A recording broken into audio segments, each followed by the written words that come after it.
The sun barely peeked over the horizon when Adebayo stumbled out of his hut, his distended belly leading the way. Whispers immediately erupted among the early risers of Oak Village. "Look at Adebayo. His belly grows larger by the day." Funmi, the village gossip, hissed to her neighbor.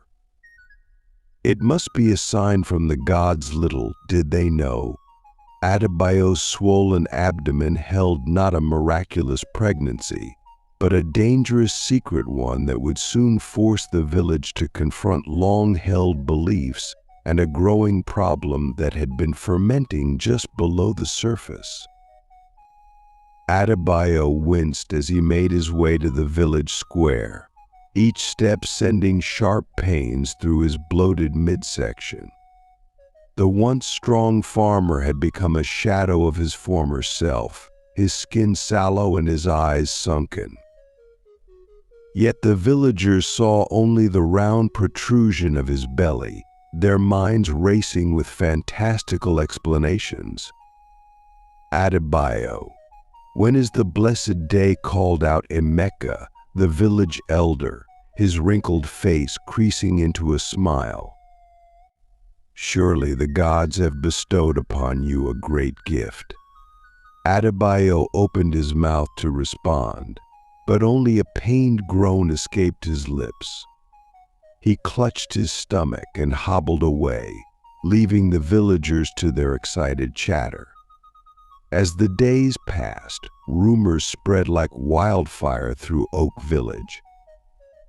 Some claimed Adebayo had been chosen by the river goddess to bear a miraculous child.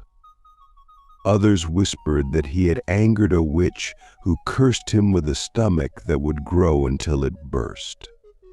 Children began to follow him at a distance, giggling and pointing at his awkward gait.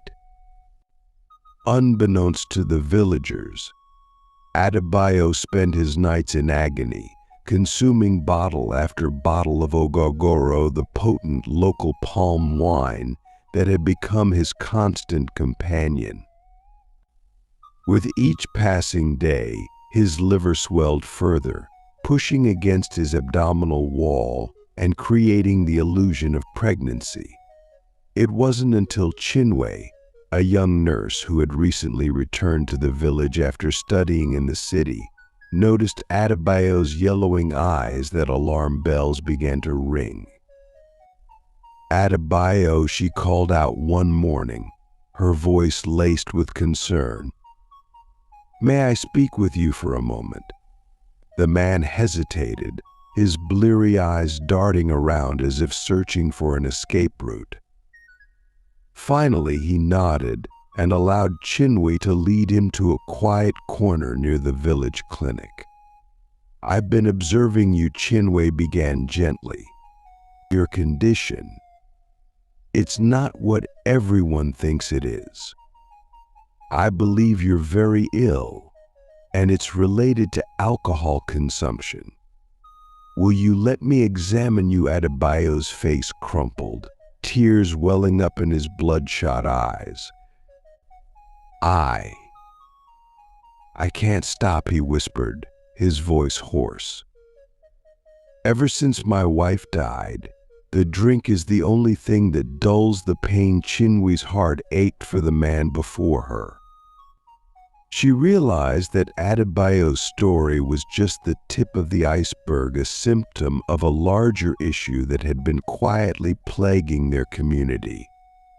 As she began to examine Adebayo, a small crowd gathered, curiosity piqued by the sight of the pregnant man receiving medical attention.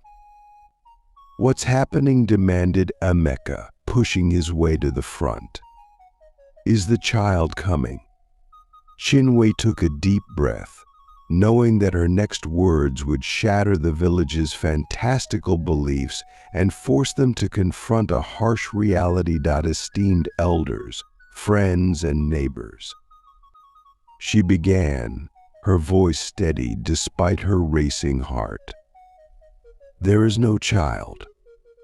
Adebayo is suffering from a severe case of liver cirrhosis, likely caused by excessive alcohol consumption. His life is in danger, and he needs immediate medical attention. A shocked silence fell over the crowd, followed by a burst of angry denials and confused questions. Emeka's face darkened with disbelief and disappointment.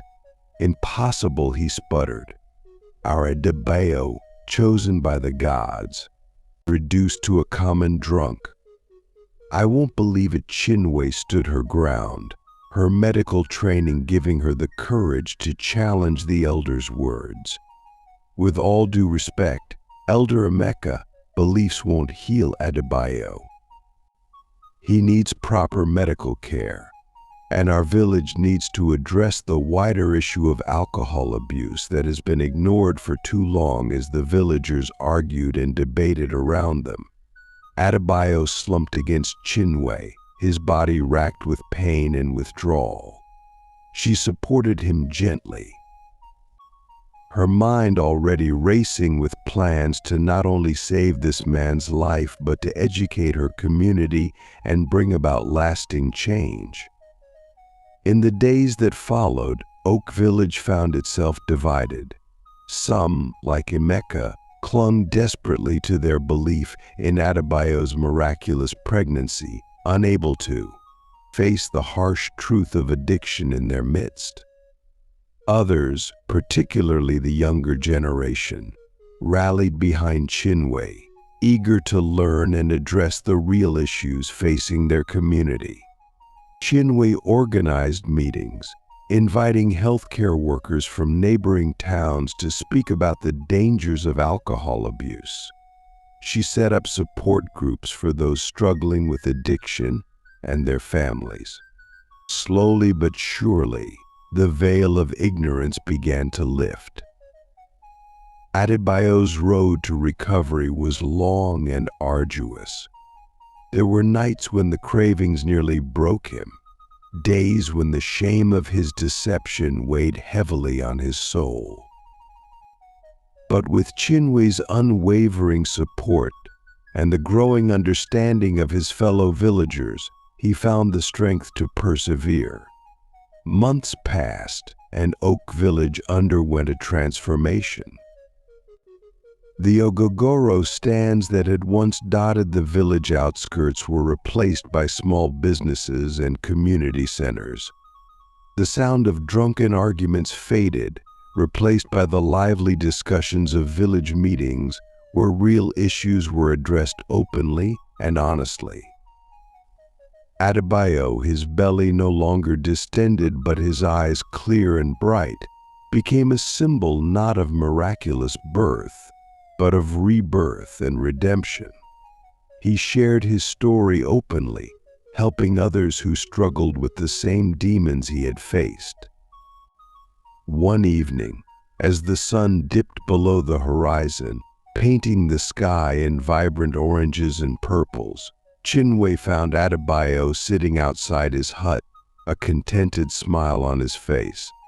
"How are you feeling?" she asked, taking a seat beside him. Adebayo turned to her, his eyes filled with gratitude. "For the first time in years, I feel truly alive," he said softly. "Thank you, Chinwe, not just for saving my life, but for opening the eyes of our entire village."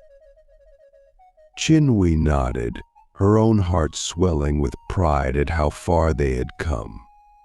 "We still have a long way to go," she admitted, "but we're on the right path now."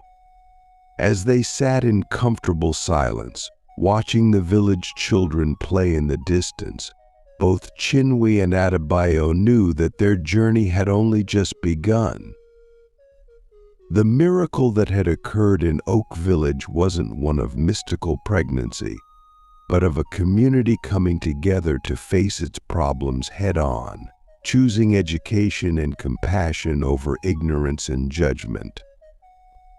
And in that moment, As the first stars began to twinkle in the darkening sky, the future of Oak Village seemed brighter than ever before.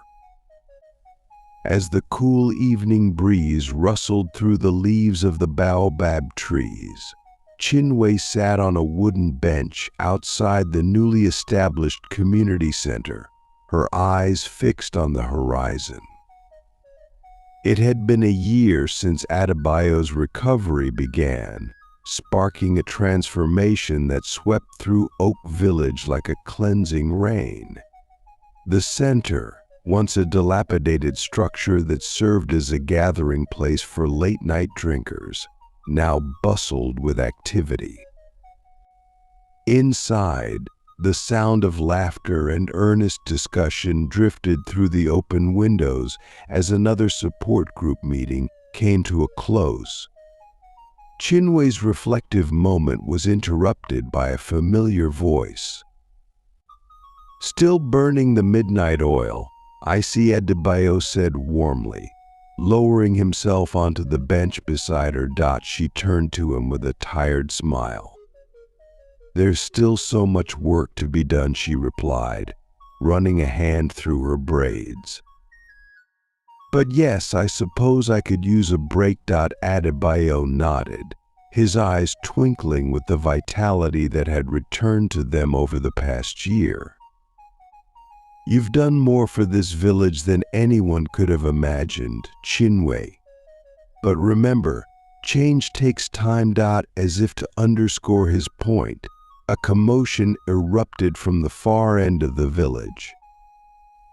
Raised voices carried on the night air, followed by the sound of breaking glass. Chinwei and Adebayo exchanged a knowing glance before rising to investigate. They found a small crowd gathered outside Emeka's compound. The elder, once the staunchest opponent of Chinwei's efforts, stood in the doorway of his hut, his face a mask of anguish and shame. At his feet lay his youngest son, Chidi, barely conscious and reeking of ogogoro. "Please," Emeka croaked, his proud demeanor crumbling as he met Chinwei's gaze. "Help him. I was wrong about everything." As Chinwei and Adebayo rushed to Chidi's aid, the gravity of the situation became clear.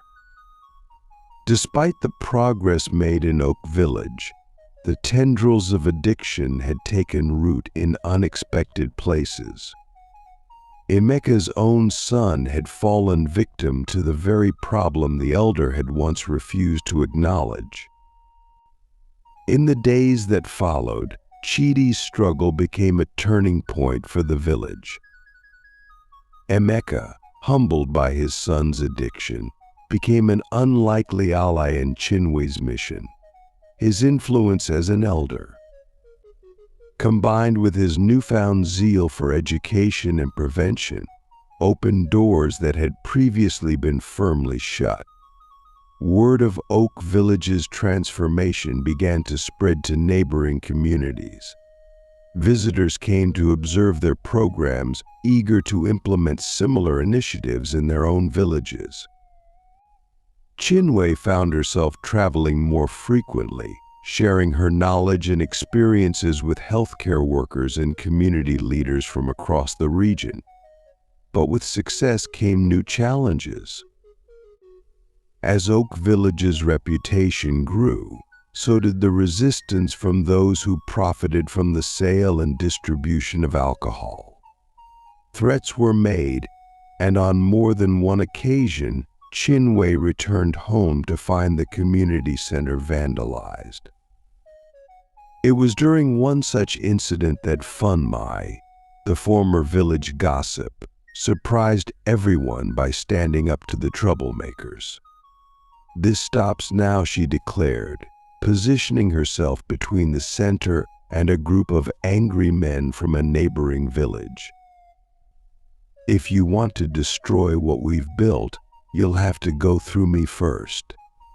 Her boldness inspired others to join her, forming a human shield around the building. The would-be vandals, faced with the united front of the villagers, retreated into the night.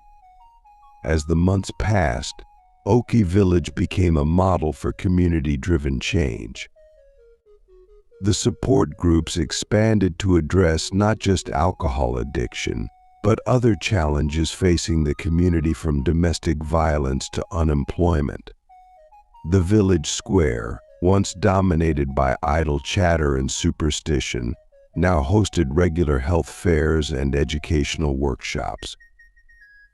Adebayo, fully embracing his role as a symbol of recovery, started a small farm on the outskirts of the village. He employed other recovering addicts, providing them with purpose and a means to rebuild their lives. The farm's produce not only fed the village but also generated income that was reinvested into community programs. One crisp morning, as Chinwe made her rounds at the clinic, she was surprised to find Emeka waiting for her. The elder's face was etched with lines of worry, but his eyes held a determination she had come to respect. Chinwe, he began, his voice low and urgent. I've received word from my cousin in the city. It seems our success has caught the attention of some powerful people who don't want to see our methods spread any further. They fear it will cut into their profits from alcohol sales. Chinwe felt a chill run down her spine. She had known their work might face opposition, but the idea of powerful outside forces working against them was daunting. What can we do, she asked, her mind already racing with possibilities. Emeka straightened, a hint of his old authority returning to his bearing. We fight, he said simply, not with fists or weapons, but with the truth. We'll tell our story, Adebayo's story, Chidi's story, the story of our village.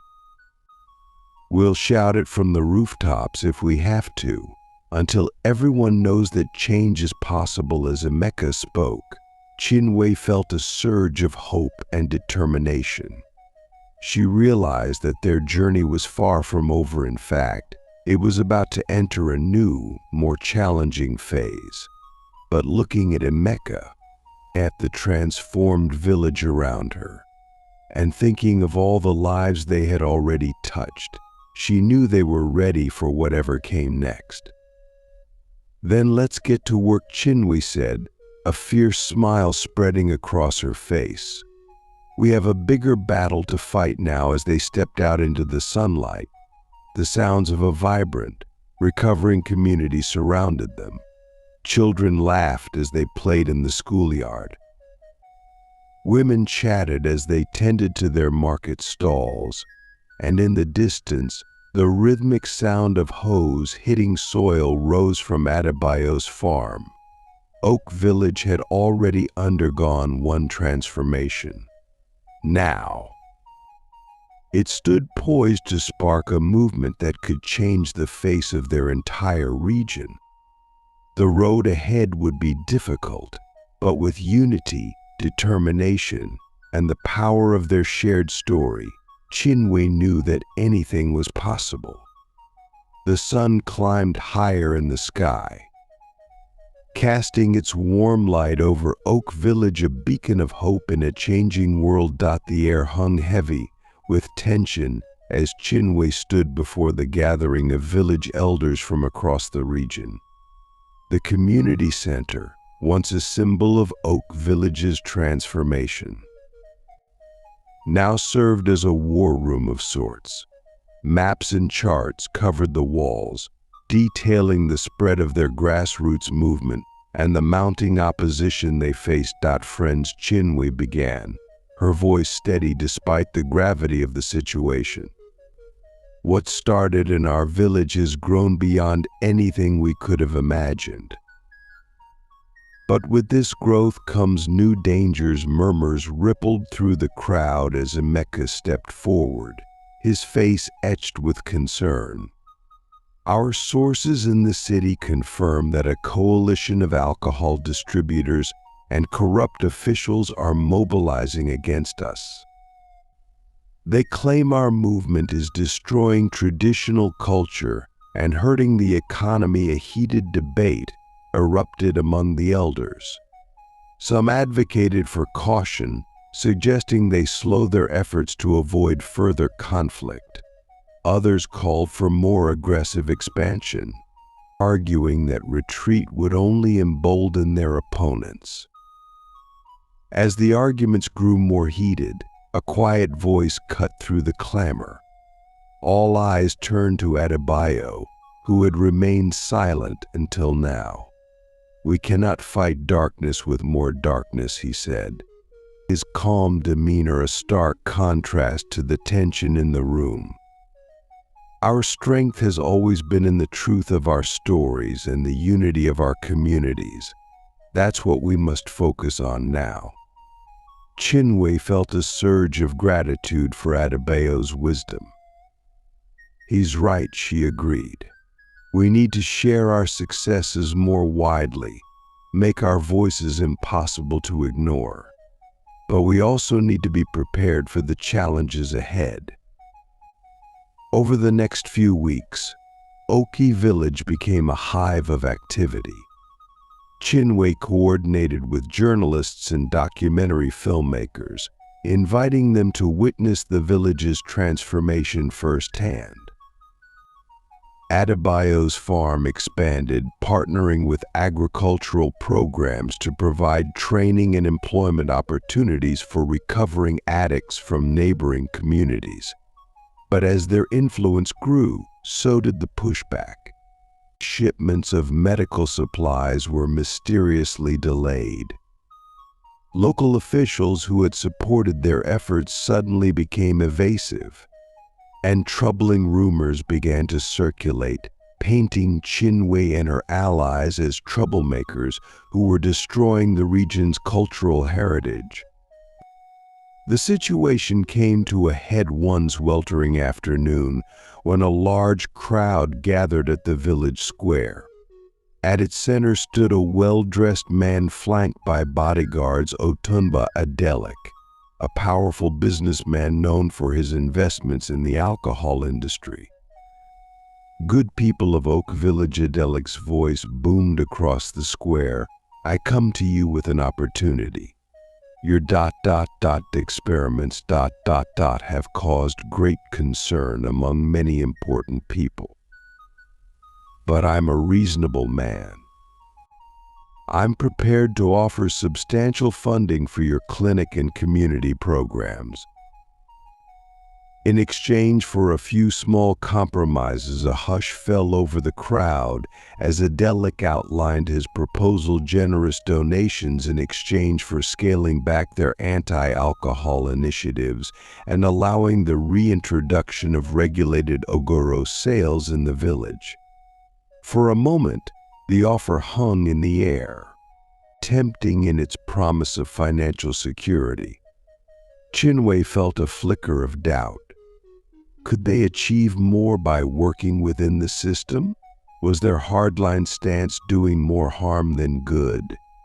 But then she caught sight of Chidi, Emeka's son, standing tall and clear-eyed among a group of other recovering addicts.